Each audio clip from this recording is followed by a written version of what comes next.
just it's about and find yourself just doing anything just to stop the fear. So 2019, my final year in the university, you know, I had the title of growing up in a religious home, or going to church and reading my Bible.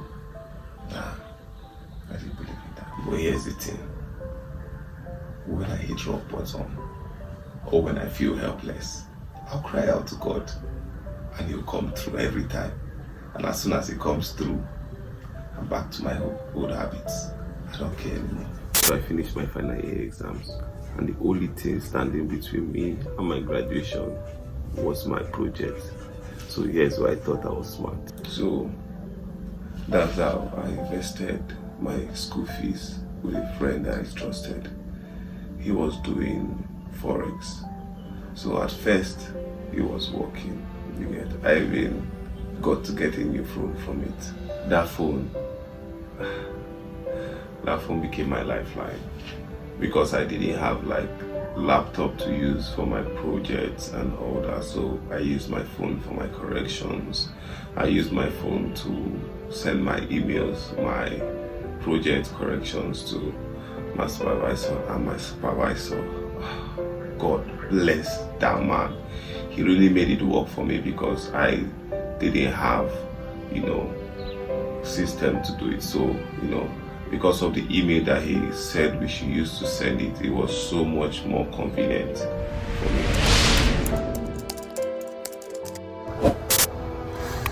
And my friend went ghost. With him, but my school fees, the money I was going to pay, all. But that wasn't in the worst part. 2 weeks later, after our final year exams, we were coming back. 2 of my friends who were with me were going back to my place. I didn't have transport, so I had to follow the back fence, because there's a shortcut through the back fence to that can follow them. You can track to my place, right, which is shorter. So on our way going, we got blocked. Cultists of one of the most notorious gang school that causing troubles saw me while I was making a phone call and demanded my phone.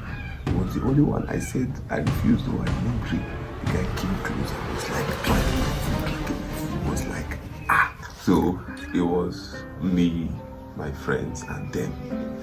And the guy, I was struggling though. I was struggling with them. I thought I was going to do this, so then the guy opened his clothes and showed me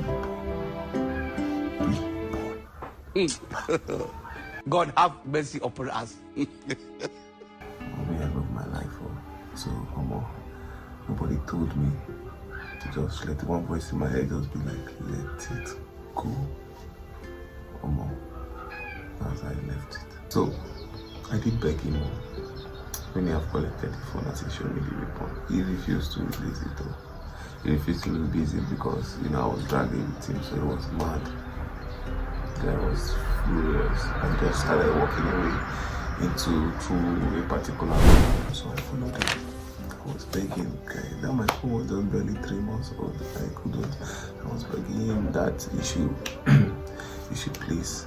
Then as we were walking, then somebody else came out from outside, like came out from a corner again. Then I realized that he had guys that had been watching. So that means if I hadn't released it, they would have rushed out to do it by force. So I was begging and walking, and the guy was like, let me talk to you, don't worry, I will talk to him for you. It was nice, he was talking to me, he was stalling me so that the guy would keep walking. He was like, what did I have? That I bring what I have. If I have money, let me bring it. I will pay. I was like, I was dead broke. I don't have the guy. Didn't believe you. Say it's a lie. That my friends don't have money. That what I telling me that I don't have anything. Me that is trekking to go. So as I kept on begging him, or as I was going closer to him, he was mad. He was like, if I come close to him, you kill me. He hooked on my phone. But I didn't care. If I will finish my project, my future we're talking about. Another tea was brand new. Omo, I couldn't do. It was so hard. Omo, the guy got annoyed there. The guy got so annoyed then my friend brought that money. I was offering him to him. I was like, he has something.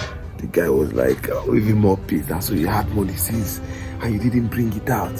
You have to make us blah blah blah blah. Hey. Like, and I was watching them walk. So they walked into they walked into a cab. As they were going to the cab, because like more like 3-4 guys came out as I was following them. So they went into a cab. People were wondering what I was doing. I was like, oh, these guys took my phone, that they should help me, and da. Well, nobody answered me. Why? Because they knew them to be like notorious. So nobody wanted to engage in anything that hurt them or more. That's how I was looking at them. They left. The most painful part of everything is watching them drive off, and I couldn't do anything. Okay. I was just looking at them. I was like, Kai, assuming I have the power now, kind of thing I would have done to these people.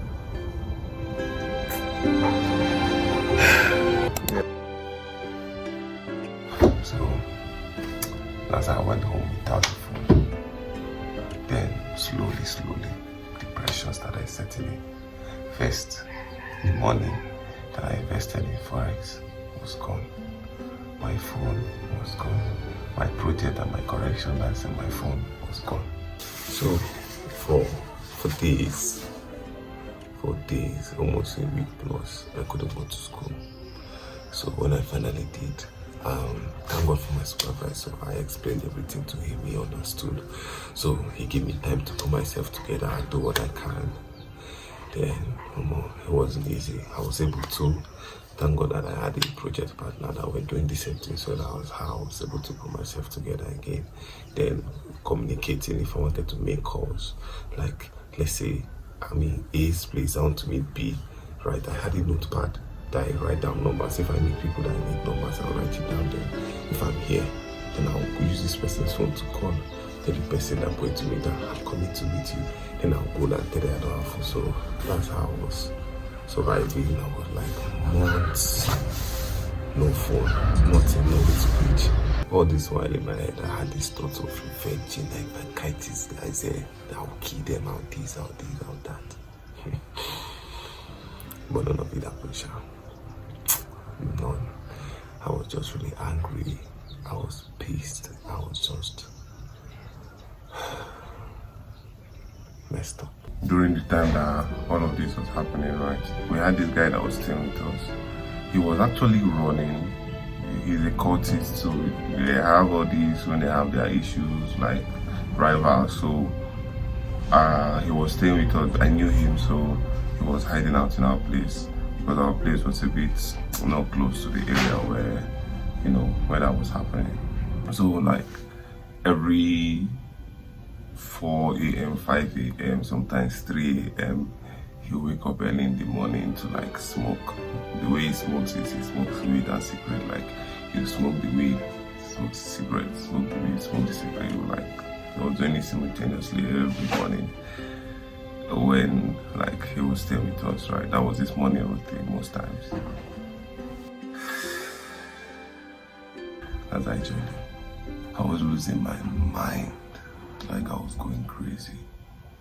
So I joined him to start smoking. And not like I enjoyed the process of it, especially the cigarettes. I didn't like the feeling of it, but all I was most concerned about at that moment is just so far as I could get high enough to just forget about my feelings, just escape from reality. I was good.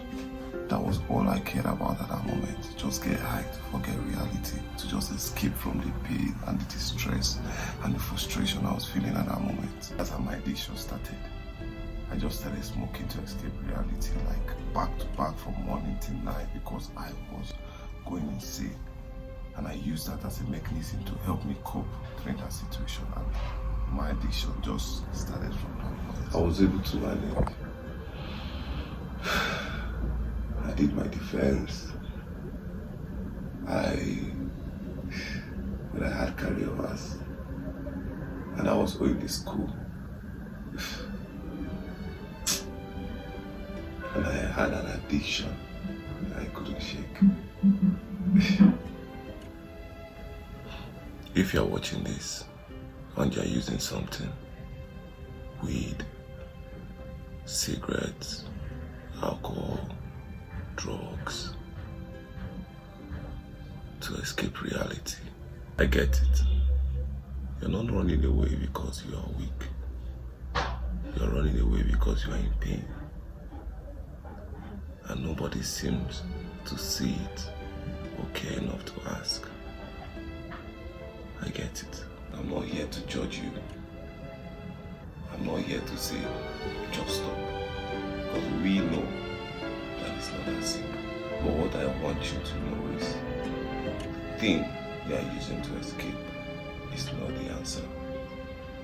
It's not going to fix what's broken. Instead, it's going to make you dependent while everything else falls apart. I won't say everything got better immediately, because it didn't. But when I found Jesus, everything started to shift. Everything started to take a new turn. Your life is better than living in a haze. Your life is so much valuable than you can see right now. And I can tell you for a fact, because I've been there, struggling. I remember in the beginning of this video, I was talking about how I only called God when I was desperate.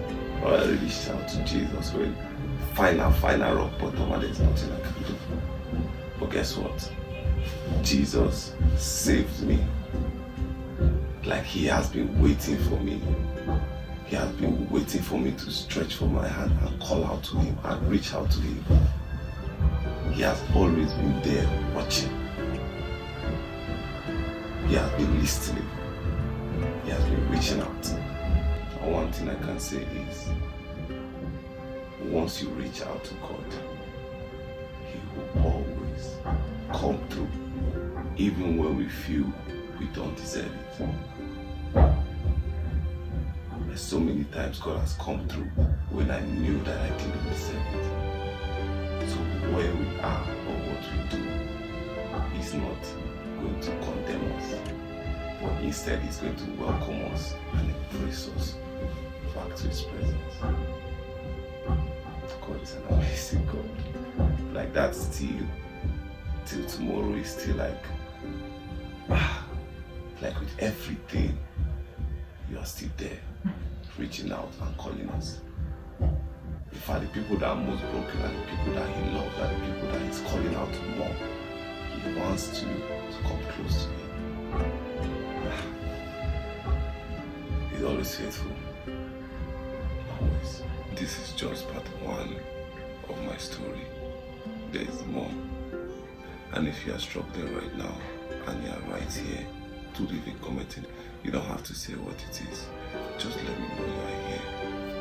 You are not